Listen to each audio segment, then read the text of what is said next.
Nah, minus ya, minus kosinus SR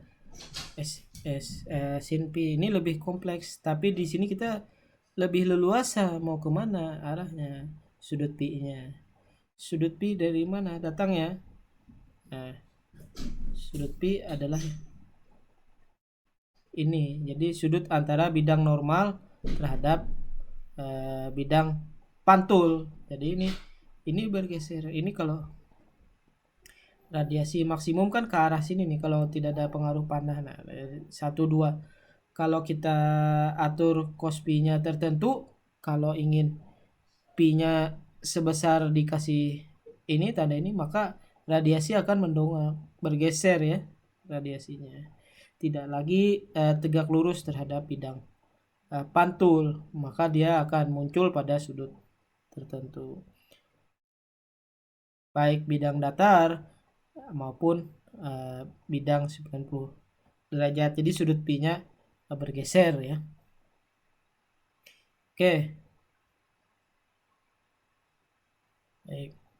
Itu bidang pantul menyudut 90. Segadang bidang pantul yang menyudut 60 derajat. Nah, kalau menyudut 60 derajat itu di sini berarti n-nya misalkan 3, berarti 180 bagi n berarti 60. Bayangan terbentuknya ada 5, berarti menjadi 6. Jadi ada 6, ada sini 1 2 3, kemudian 4 5 6.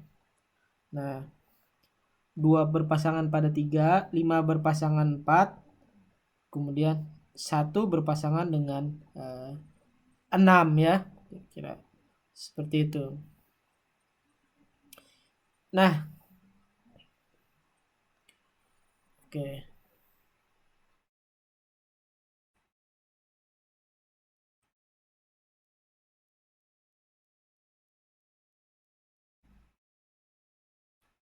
Nah, jadi ada 1 2 3 4 5 6 ya kalau untuk 60 derajat. Jadi 2 dan 3 nilainya sama dipantulkan oleh bidang pantul masing-masing. 4 dan 5 sama sebagai bayangan dari perpanjangan bidangnya. 6 dari 1. Jadi sehingga rumusnya seperti ini. 14 itu sama dengan 15. Makanya ada 2 ya. 2 kali 14 kali 2 1 2 sama dengan 13. Nah, ini baru yang 16. Sekarang sudutnya perlu diatur, n-nya ada 3 berarti. Sinus cos pi kurangin sinus cos 60 kurang pi dan dikurangi lagi SR cos 60 plus pi. Berarti ada 3 komponen sudutnya ya. Nah, jadi kalau mulanya kalau kita lihat dari persamaan bidang datar, nah awalnya tadi ini sudutnya adalah cos pi. Kalau menyudut 90 derajat, bayangannya ada 3, maka rumusnya seperti ini. Ada 2 ya, berarti ada 1 ada yang 2 yang sama.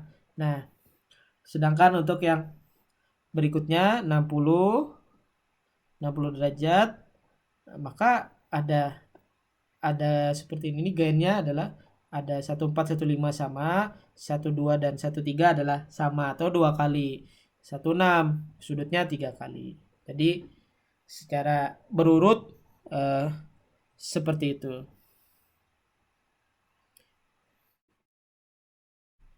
Oke. Kalau tadi kan sederhananya, kalau yang bidang datar kan grafiknya seperti ini tadi ya. Nah, kalau grafiknya. Nah, kalau kalau untuk nah, dia tadi kan bersiklus ya. Kalau yang reflektor bidang datar tadi bersiklus. Nah, kalau sekarang bidang pantulnya bukan bidang datar adalah seperti ini. Ini mulai dari yang bidang datar ya, 100. Harusnya di 0,5 nih agak salah grafiknya. Harusnya ke 0,5. Kan dia 2 kalinya ya, setengah lambda ya. Setengah lambda. Nah, jadi dia berarti dia kalau 4 kali dalam daya adalah dB. Nah, ini setengah. Setengah. Oke. Dari setengah ini nyambung. Udah. Ke 0, pada saat ke 0 naik. Ini harusnya ini nyambung nih. Nah, harusnya nyambung. Ini kurvanya harusnya agak turun lagi nolnya di bawah. Jadi ada kesalahan ya. Mungkin mengcutnya ini ada kesalahan ya. Seperti yang di gambar kurvanya yang di bidang datar tadi sebelumnya ya, teman-teman. Jadi ini geser ke atas sumbu datar. Nah, untuk bidang pantulnya 90 derajat ini gainnya seperti ini. Nah, ini lebih besar ya karena dia jumlah antenanya pencerminannya lebih banyak dan siklus untuk nolnya jauh. Grafiknya jauh. Untuk yang 60 derajat lebih besar lagi nilai gainnya dan siklus untuk mencapai nolnya juga sangat jauh sekali, sehingga untuk beberapa reflektor yang sudut lebih dikecilkan mendapatkan keuntungan dari antena bayangan terjadi. Jadi menjadi seperti banyak jumlah antena yang digunakan. Nah, jadi gambarannya seperti ini. Nah, kalau yang bidang latarnya tanah, pemantulannya nggak bisa kita membentuk sudutnya ya, kecuali kita membuat reflektor itu manual ya. Kita buat memang kita desain made kita dengan memanfaatkan reflektor ya. Misalkan tadi 90 derajat maupun 60 derajat tadi. Kalau reflektornya dinding ya agak susah ya kita manfaatkan untuk berbentuk tertentu ya, kira-kira seperti itu ya teman-teman.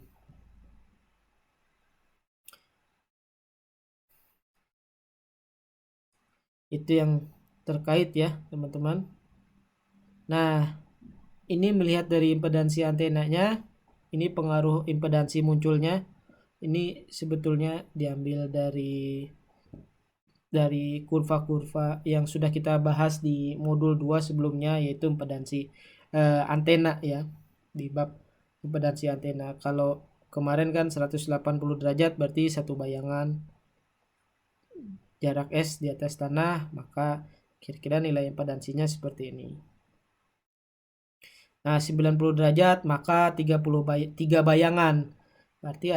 Berarti impedansinya juga akan meningkat karena dalam hal ini seperti 4 buah antena. Nah, yang ini juga seperti 5 bayangan, di mana antenanya seperti ada 6 buah antena. Nah, kira-kira untuk yang 90 derajat seperti ini ya. Jadi RT sama dengan R11 sendiri, kemudian R1L dan juga ada R14 itu, dan juga ada 2 R12 dan 13 tadi. Jadi dikalikan 2. Ini jenis reflektor contohnya jenis 90 derajat itu paling banyak aplikasinya adalah, kalau ini kan bidang pantulnya berupa plat pejal ya, konduktor ya, yang ini tadi. Nah, yang ini tadi. Tapi ada juga jenis antena yang reflektornya adalah berbentuk grid, dan ini banyak ya dipakai. Ini banyak dipakai. Jadi alasannya banyak dipakai itu adalah sama aja dengan partnya ya. Nah, istilah ini bidang 1, ini bidang normal, layar laptop itu adalah layar 2. Ini digambarkan oleh grid. Bedanya antara bidang pantul bersifat dengan flat dengan grid seperti ini itu secara karakteristik kemampuan memantulkannya tidak terlalu jauh sebenarnya. Karena kalau contoh tadi contohnya seperti ini, disuplai atau dicatu itu